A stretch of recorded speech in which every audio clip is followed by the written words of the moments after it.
Hi everybody, I'm the greatest living inventor, and today we are doing my invention of holographic guilds and compunism. So I will write it down.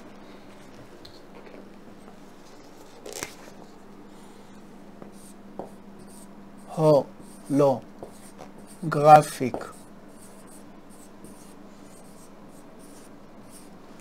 guilds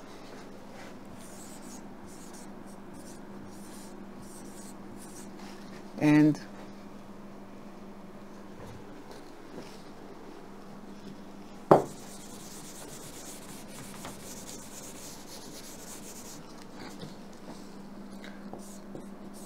holographic guilds and compunism.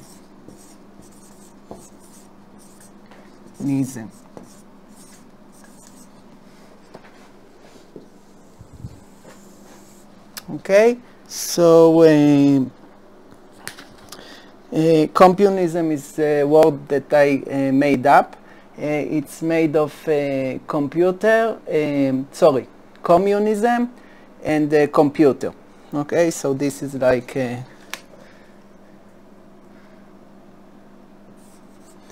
communism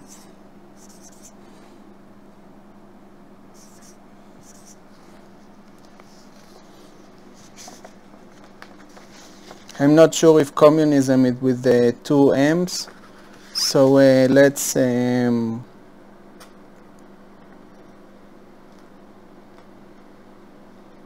will assume it's with two M's. Okay, so communism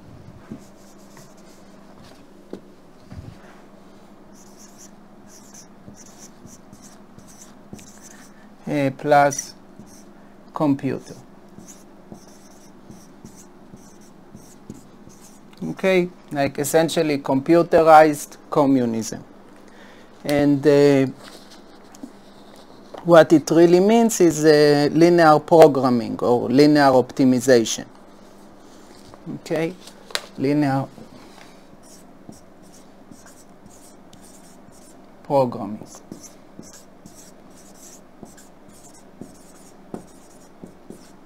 Or also known as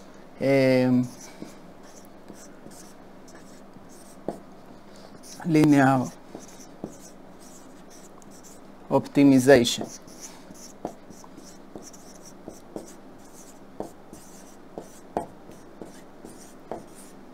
Okay, so I'll take off my jacket.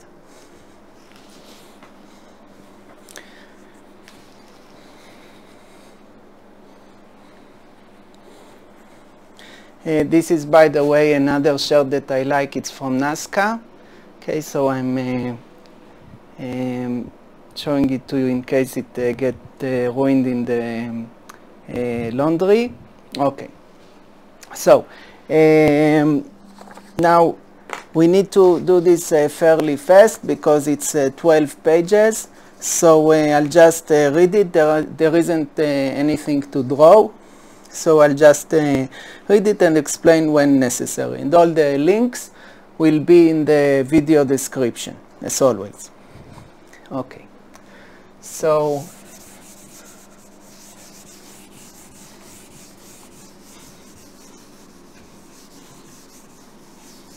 I'm not teaching you the how, I'm teaching you the why. Okay, it's like one of these inventions that I'm talking about, like higher principles. Okay, problem 1, helpless, sorry it's too hot still.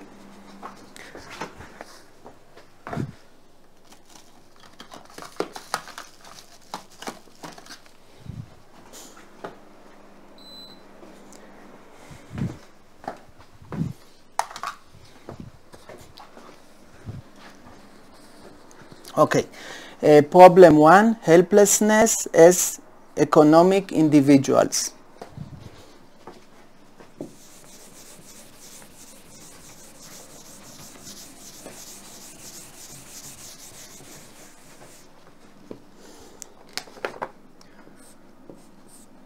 helplessness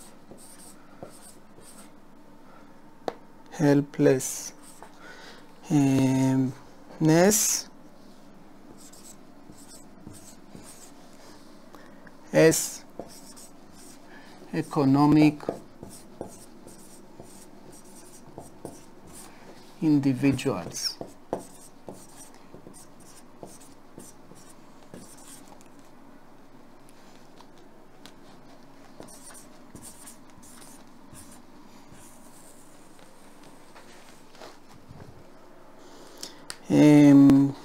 Okay, this is from TTC's, the teaching company. Today it's the Great Courses from economics course, and it's from number 2 lecture, Division of Labor, and they talk about Robert Heilbroner. Robert Heilbroner.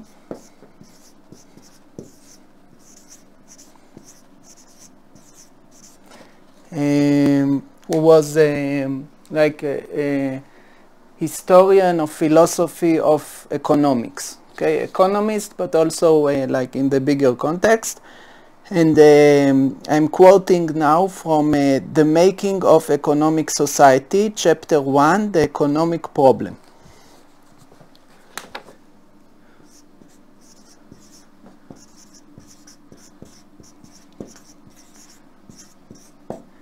The Making of Economic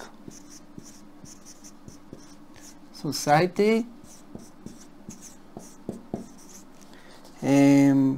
Chapter 1, The Economic Problem.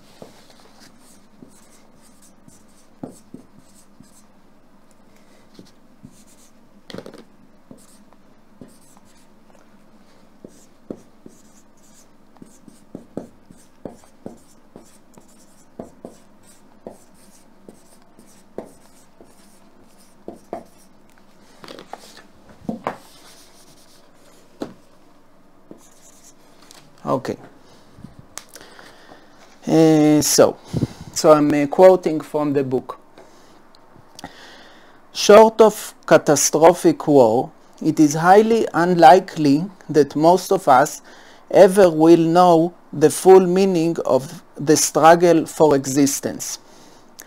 Nonetheless, even in our prosperous and secure society, there remains, however unnoticed, an aspect of life's precariousness, a reminder of the underlying problem of survival. This is our helplessness as economic individuals. For it is a curious fact that as we live the most primitive people of the world, we don't talk about the most primitive of the world, we find the economic insecurity of the individual many times multiplied. The solitary Eskimo, Bushman, Indonesian or Nigerian peasant, left to his or her own devices, will survive a considerable time. Living close to the soil or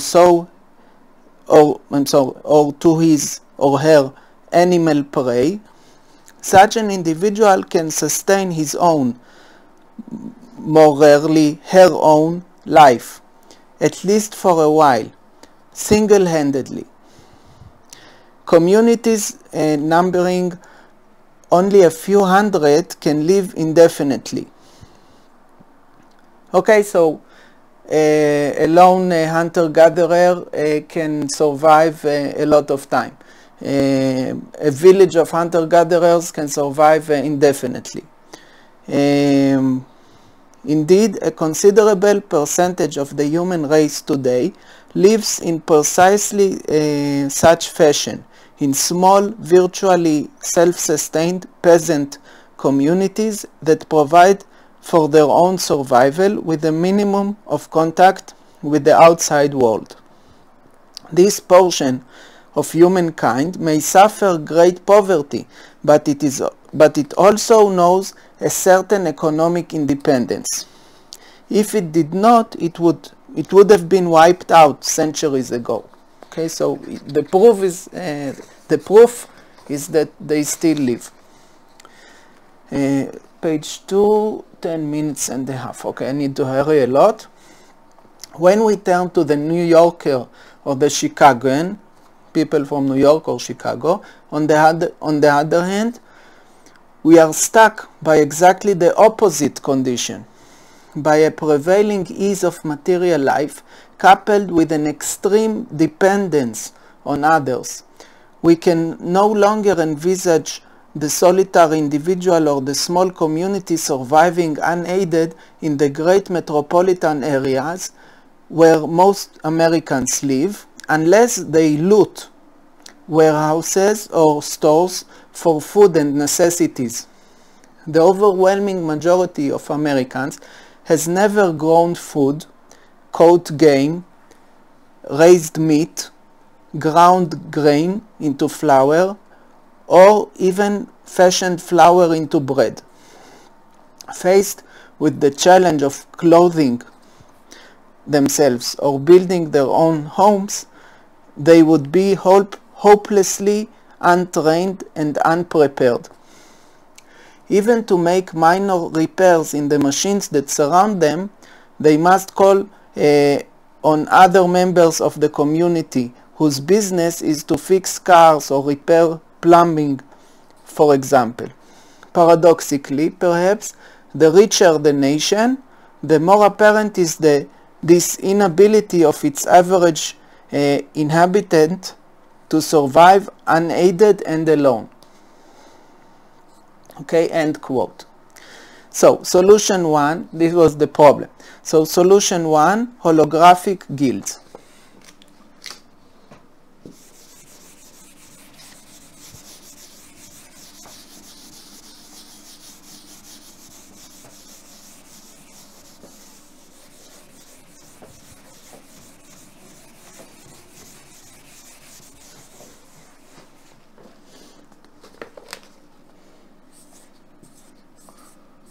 Solution 1, holographic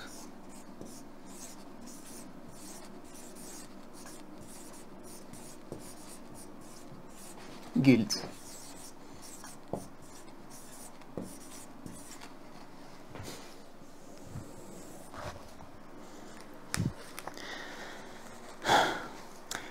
Solution 1, holographic guilds. In addition to any person's education or job, we should train certain groups of the population in various skills necessary for a country to survive. The cheapest way to do this is to set workshops with virtual reality simulations that teach specific skills. We should make it mandatory by law for people to practice those skills every so often in the simulations to keep the knowledge fresh and alive. I think broadening their practical horizons like this can be interesting for people, just like the How It's Made series on Discovery Science or How Do They Do It on Discovery. But of course, more hands-on in the virtual simulations. I think, okay, it's interactive. I think in addition to survival, it's more interesting and human. In hunter-gatherer tribes, each person knew infinitely more. Humans are not designed to function as tiny cog in an assembly line, like in the movie Modern Times by Charlie Chaplin. Okay, great movie, you should see it. Page 3, minute almost 15, I need to hurry. All people will train in basic survival skills like basic food production, agriculture and farming, basic first aid, basic energy production, rescue and protection. Okay, this is for everybody. Now what I'm doing, it's like a Maslow hierarchy of needs pyramid. Okay, Maslow.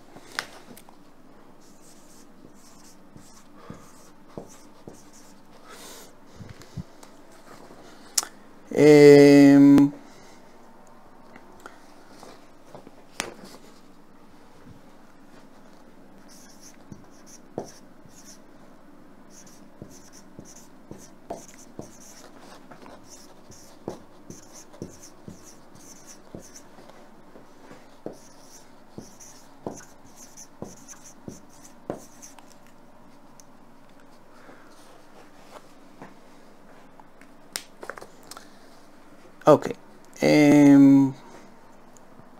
So all people will train in basic survival skills.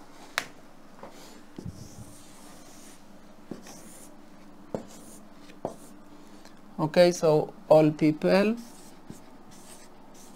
basic survival.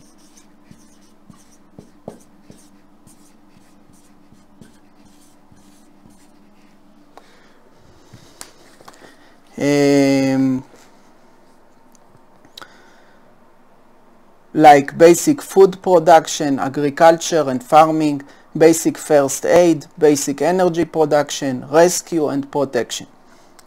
Most people will train in groups of professions that are secondary to survival, like building.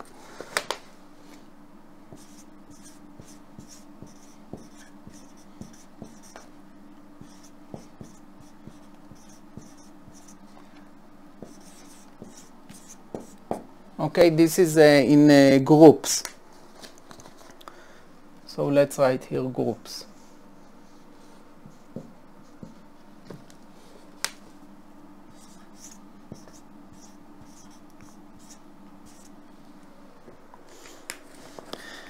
Most people will train in groups of professions that are secondary to survival, like building shelters, plumbing, sanitation, electronics, communication, making tools, clothes and furniture, etc. And also more advanced levels of the set of skills of the previous group. Like some of the knowledge, okay, like more advanced of this group. Like some of the knowledge of a physician, doctor, okay, so this is basic first aid, and here some of the people will learn to be half a doctor, half a physician, or some of the knowledge of an electric engineer. All of them will learn a little electronics, but some of them will learn like to be half an engineer. Okay, few of the people will be trained to a high degree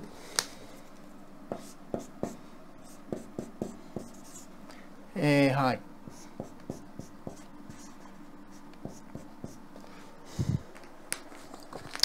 Few of the people will be trained to a high degree in professions that require a lot of knowledge, like scientists. Okay, so high degree.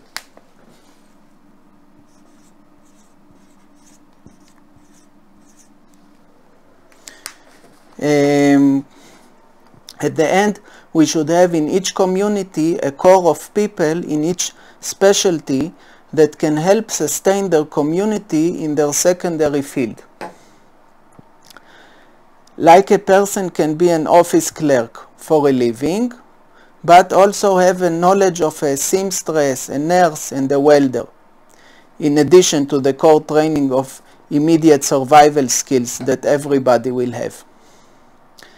This means that in a case of a catastrophe, this community, even if half of the people are dead and there is no contact with the outside world, can sustain itself for a long period, giving the necessary raw materials.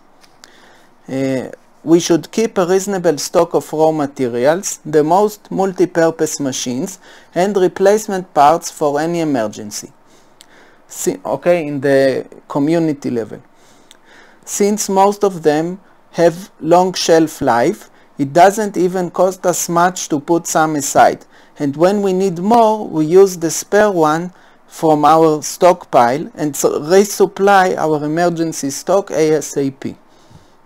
Since machines will also be in short supply, then a lot of emphasis should go into teaching how to repair and build engines, tools, cars, and all sorts of production machines, in order to rebuild industries that were lost. Okay, this is in here, and a little bit in here. The whole thing should be like a hologram.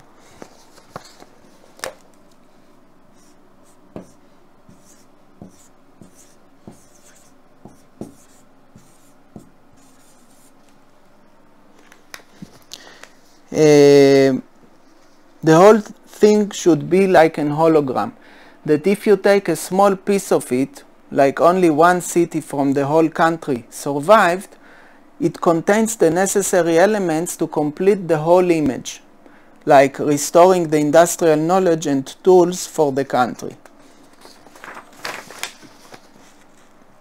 Sorry, page 4. How 3D holograms work by Physics Girl. Okay, if you want to see what a hologram is.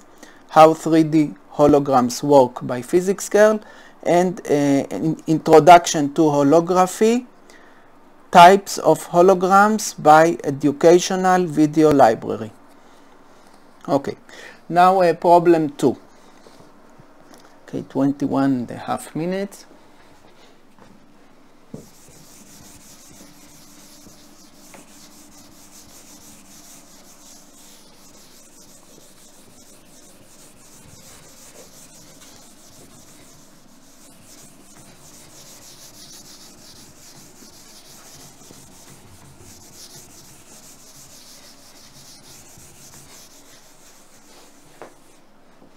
Okay, now problem 2.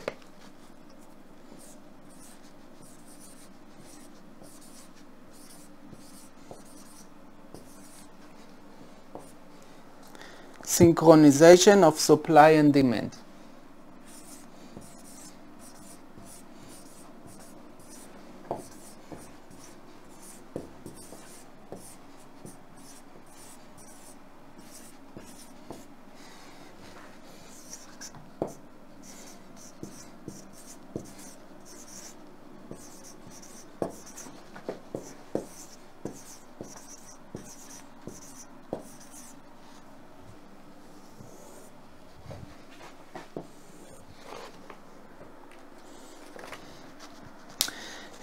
Now I'm quoting from Frederick Bastiat. Sorry, Bastia. It's called Bastia. Frederick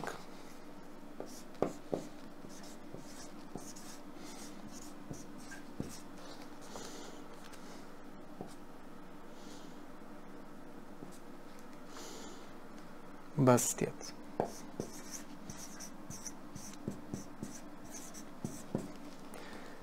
It's a French name. He was an economist who invented the opportunity cost.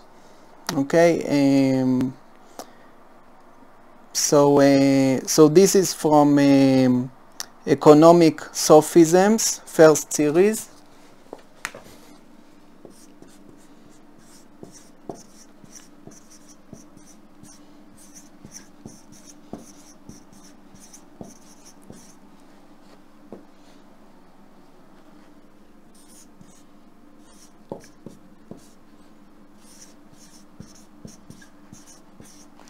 And it's from the part, there are no absolute principles.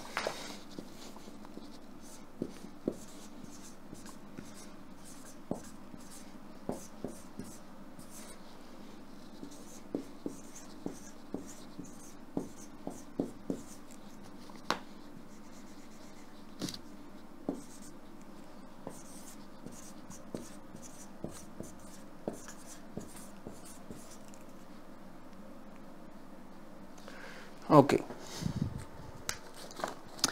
so I'm quoting to you, but it's from the middle, so it won't be, the first paragraph will not be clear. So before that, he talks about if you are going to some parliament or something, and there are two legislators that argue, two ministers that argue between them. One is wants to make the economy to protect the home country industries. This is called protectionism. It's made by putting tax on import, and the tax is called the tariff. And the other minister is wants comparative advantage. Okay, comparative advantage, it means that if one country is very good in something, that this country produces only that something, or mainly that something, and another country makes another something, and then they trade. And each country makes just more or less just one thing that it's very good in. Okay, so I'm reading from here. But if exchange does not possess a character that is peculiar to it, the beginning will not be clear, but afterwards it will be clear. If it is not governed by any natural law, if capriciously it be sometimes useful and sometimes detrimental, if it does not find its motive force in the good it accomplishes, its limit in the good it ceases to accomplish, if its consequences cannot be estimated by those who effect changes in a world, if there be no absolute principles, then we must proceed to weigh, balance, and regulate transactions. We must equalize the conditions of labor and try to find out the average rate of profits, a colossal task, well deserving the large emoluments and powerful influence awarded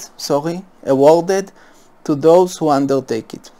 So he's saying, if we cannot decide between when to go for import and comparative advantage, and when to go for protectionism and make it ourselves, and we don't know how to manage the economy, then we should do. He says it's a huge task to manage the economy, and like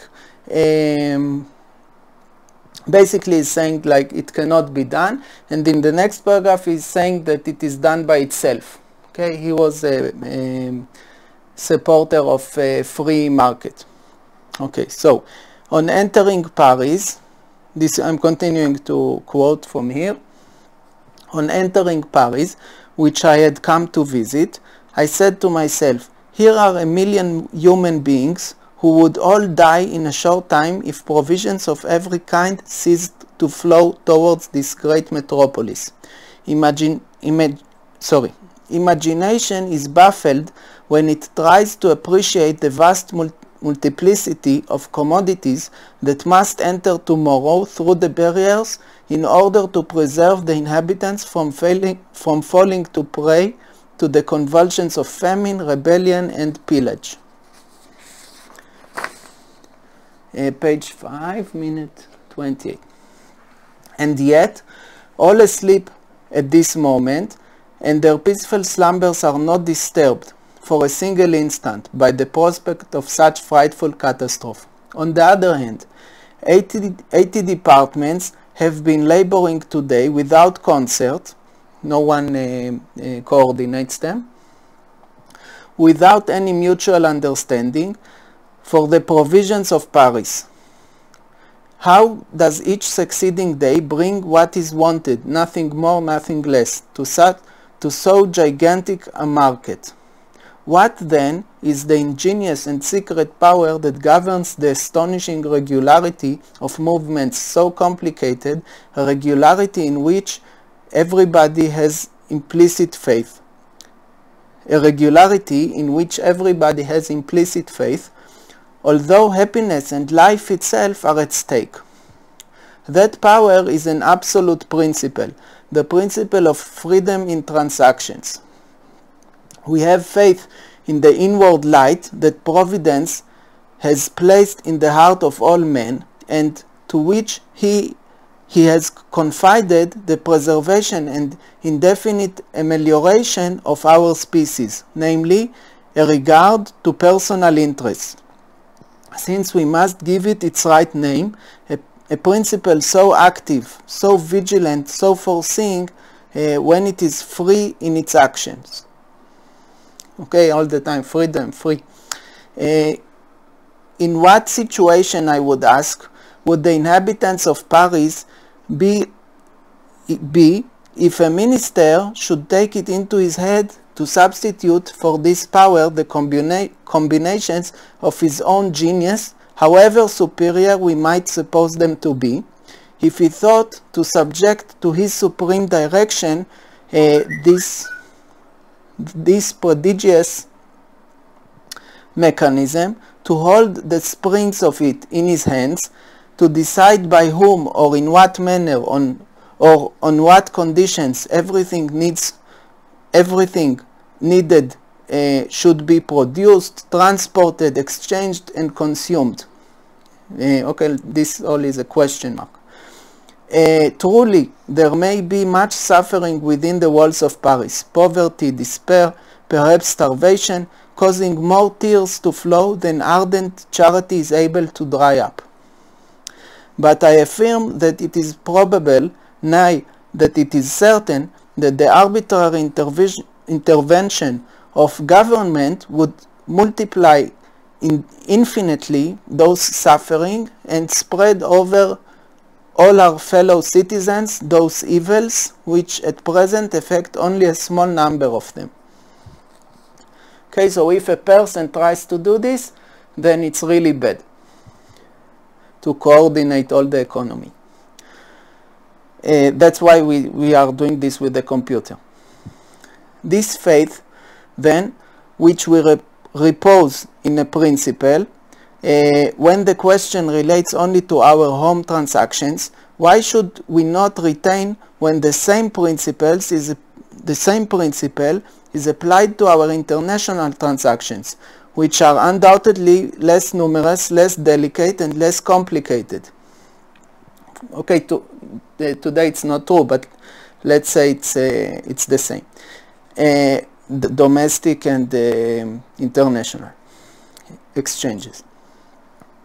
And if it is not necessary that the municipality should regulate our Parisian industries, weigh our chances, balance our profits and losses, see that our circulating medium is not exhausted, and equalize the conditions of our home labor, why should it be necessary that the custom house, okay, the tariff, departing from its fiscal duties, should pretend to exercise a protective action over our external commerce?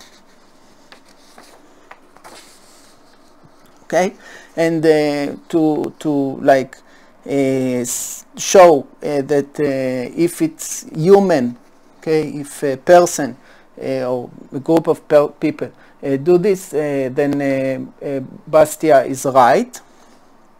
Then, but we are not doing this with people, we are doing this with a supercomputer. But if, to show that when people do this, Bastia is right, then I'm showing you in Wikipedia Great Chinese Famine. Okay, that many people died, millions. Okay, false reports to the leadership because of fear from the leadership are not unique to communism. Okay, this is me. It's no longer a quote, end quote. Now I'm explaining. False reports to the leadership because of fear from the leadership are not unique to communism. This is unique to dictatorships. And we can imagine Hitler's generals giving false positive reports of success because they are afraid from their leader. Okay, so now that was the problem, how to synchronize something so complicated, and now we are giving the solution.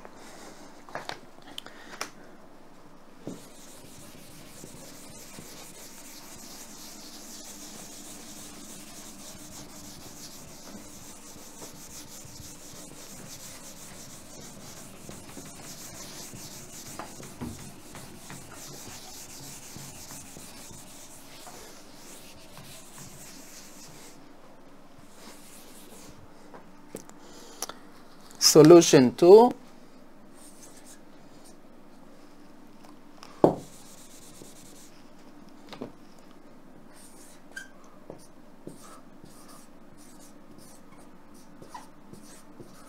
Solution 2. Communism based on open algorithms.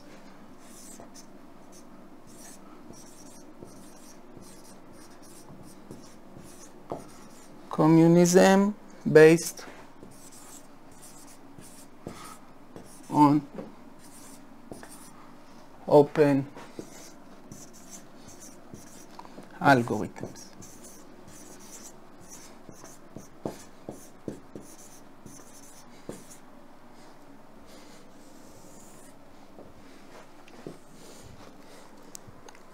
Okay, open, I mean like in open source that everyone can see, like Linux. Okay, I think we should use a supercomputer, in fact a group of supercomputers in different locations that back up each other, since the whole economy relies on them. Like the USA defends the backbone of the internet. Important note, we must use algorithms that can be read by humans.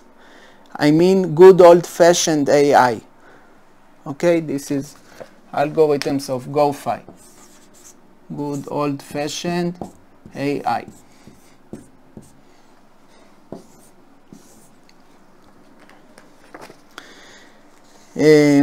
Expert systems. We must not use the AI we develop today, neural networks or machine learning, not what we develop today. We need this, symbolic artificial intelligence.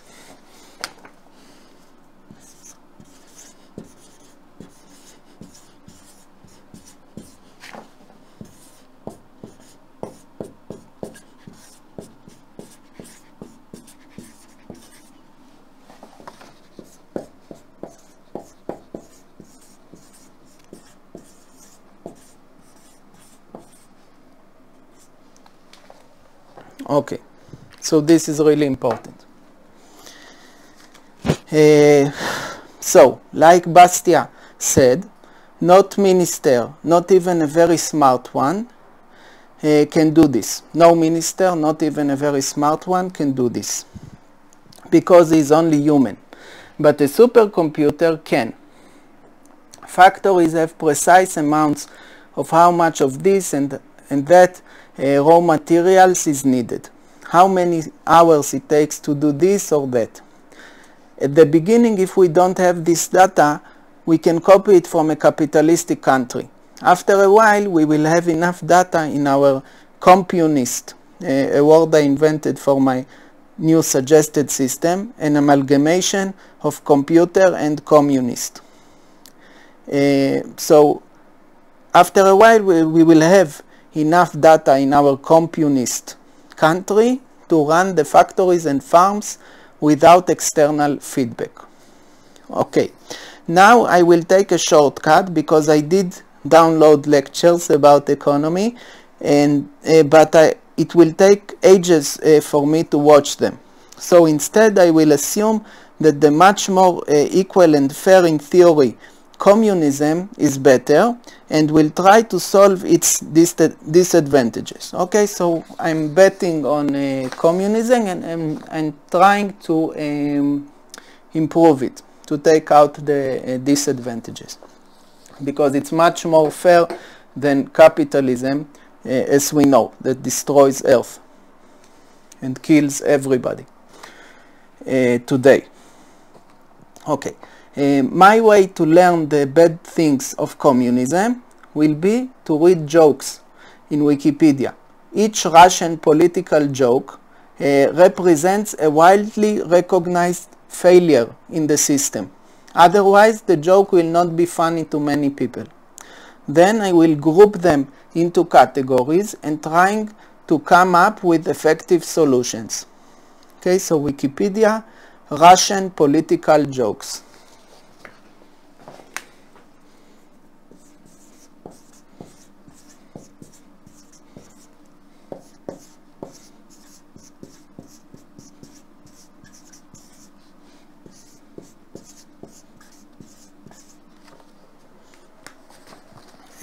You should see it in Wikipedia. Okay, first problem from the jokes: killing and imprisonments of anyone that the leaders don't like.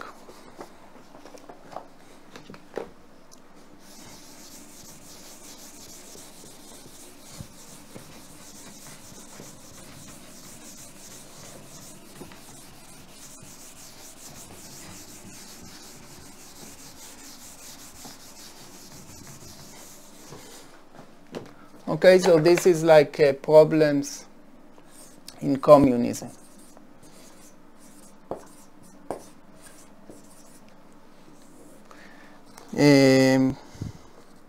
Killings and imprisonment.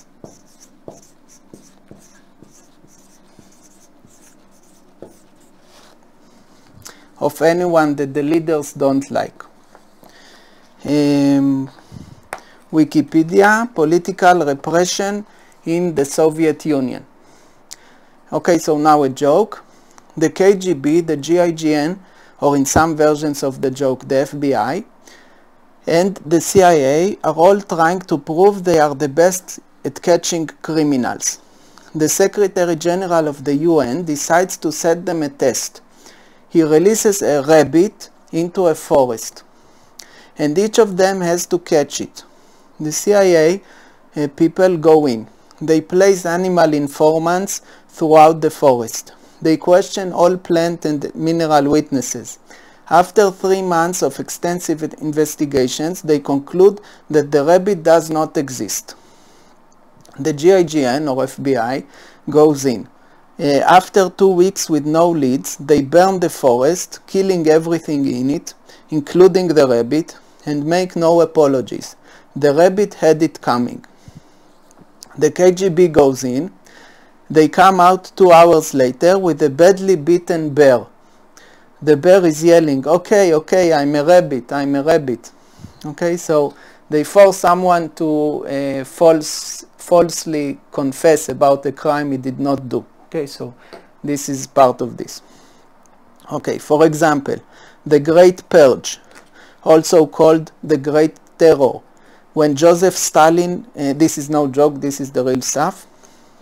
When Joseph Stalin, anyone who was a political threat, about 1.5 people were arrested out of a country of 150 million people, which means 1%, which is a lot. Half of these people were killed. This includes most of the political leaders, army leaders, including many generals, many intellectuals like authors, artists, scientists, and groups that Stalin didn't like much, didn't like, such as Polish and Jews. Here I would like to mention a story which I like very much, not related to Russians. The real-life Dracula had a cup, made of gold in the entrance of his territory, so that if a traveler is thirsty, he or she can drink. It goes without saying that no one stole the cup, because the horrific reputation of Vlad Tzepes made it clear that the gold is not worth the risk of being tortured to death. Okay, so in Wikipedia, Vlad the Impaler. And also in Wikipedia, Vlad the Impaler, hashtag Slavic stories. The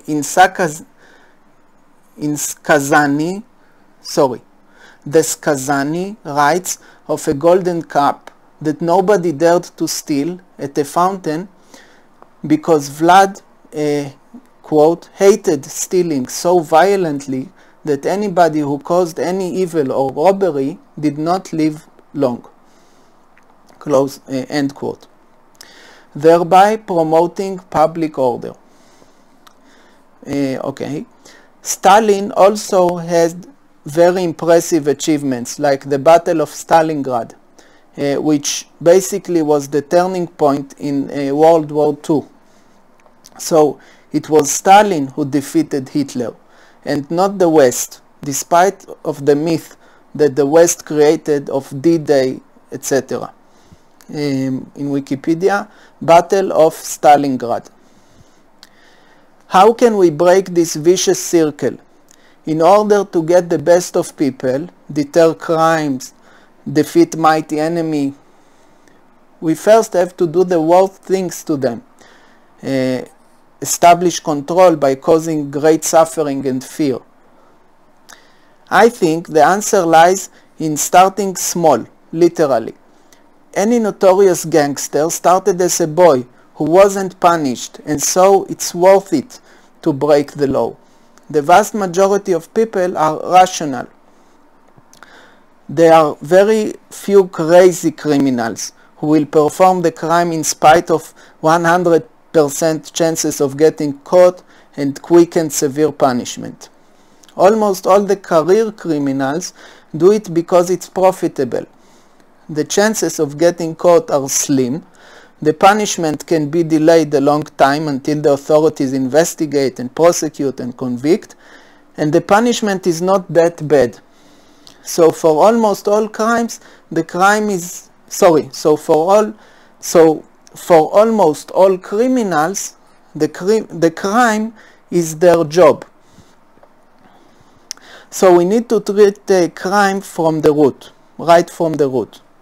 If a boy steals a candy and gets a mild electric shock, he will remember this, and we won't have to put him in the electric chair 20 years later after he did something much more severe. Page 9, minute 47. Okay. For this, we need to bring back the religious practice known as the weekly confession. Okay, so Wikipedia, confession, religion.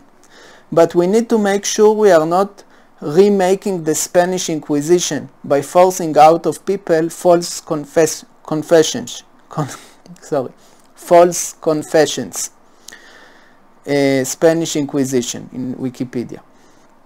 Okay, so we need to make sure that we are not remaking the Spanish Inquisition by forcing out of people false confessions. Here, new technology comes to our aid in using techniques like fMRI and EEG for lie detection.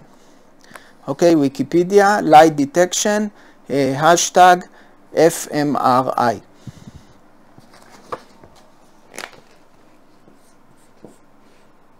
It's usually small f. F is a functional. fMRI.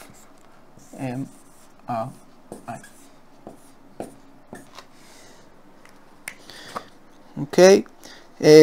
What we need is to recognize patterns, which is something that you can program a computer to do very well. And also, we have the advantage of calibrating the computer on each person's response from early childhood onward. What if the algorithm makes a mistake? The computer can check the person simultaneously with many techniques. Okay, fMRI, EEG, all sorts of techniques. The computer cross-references the different methods' results, so the chances of mistake are very small. The rare case that the computer got it wrong and blamed an innocent boy for a crime, the rare case that the computer got it wrong and blamed an innocent boy for a crime is a risk we must take. Over the course of a lifetime, the criminal would accumulate a lot of punishment and will have to change his ways. The innocent person will rarely suffer a punishment which accumulates to almost nothing. This is the price we must pay for a society where there is no crime. Okay, question. Isn't this like thought crime in the book 1984? No. The government knows everything that you think, but it's not considered a crime to think or talk against the government. By the way, thanks to the whistleblower hero Edward Snowden, we know that the US government spies on your emails, phone calls, search engine, etc. So, in reality, they already know everything about you already. We are just making it formal and legal and use it for a good cause. What prevents the ruler from setting up Gulag camps and KGB assassins in this new proposed communism? What prevents it is the basic laws of the system, which are unchangeable like a constitution. These laws don't talk about specific technology, but about the transparency and fairness of its operation. For example, the judgment is always public. The suspect is checked by the machine in a public place, like today's courtroom. Everybody knows everybody's secrets. The investigators are not allowed to ask about sexuality or pry on persons' privacy except where it's relevant to the crime suspected. Like if we investigate a case of rape, then of course there will be questions about sex. In any case, the entire investigation is in the open, and the algorithm of the machine can also be viewed by the public. Another important key law is that the ruler also has to go through a public investigation every short period. In this investigation, we don't allow questions that will reveal military secrets, but we can ask all the important questions like, was the ruler involved in this or that crime? Did he have reason to believe that it might be committed, etc. The questions need to be refreshed.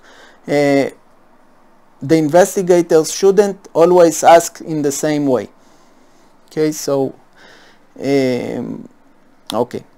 As time goes by, the children that were brought up with the system become adults, and then we don't have in our potential pool leaders who are evil. Another factor is that at least some of these measures of secret police and disappearances in the middle of the night in dictatorships are the results of paranoia of the leader. In the new system, the leader is less afraid that someone is about to kill him, so he might be less cruel and deadly. Okay, so this also make this less likely. By the way, if you are worried about the lack of privacy of the communism, remember that in Israel, in the kibbutz system, okay, kibbutz,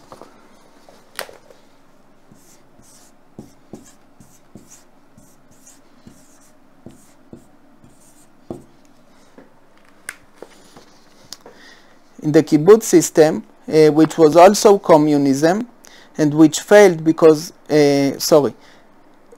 which failed not because of dictatorship, but because of the problem of motivation and cheating that we will discuss soon.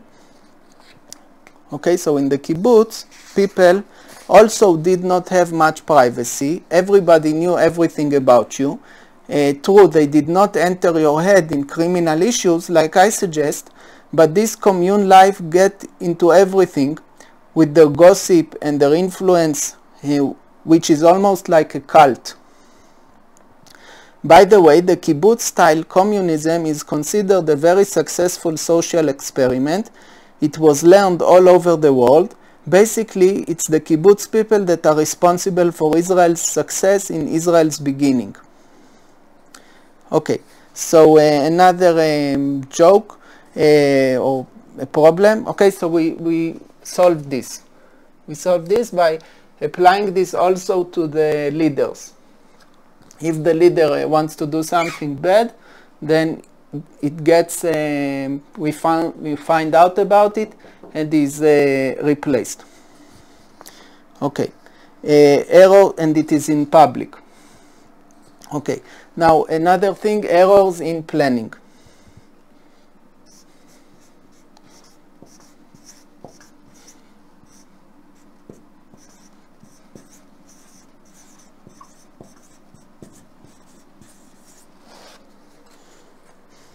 Okay, this is another problem. How do you deal, question, it's a joke. Question, how do you deal with mice in the Kremlin?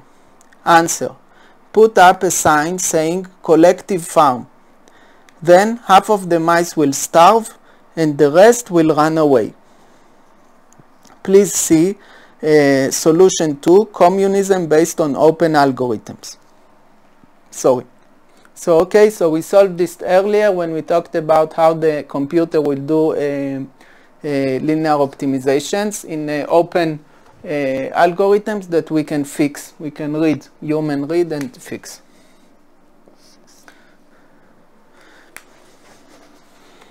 And also in open algorithms there are not many bugs because many eyeballs see this.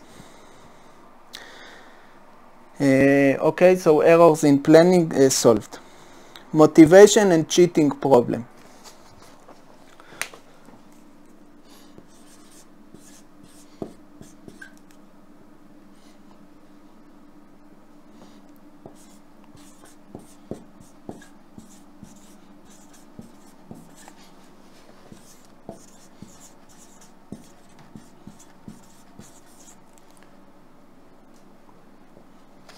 Okay, motivation and cheating problem.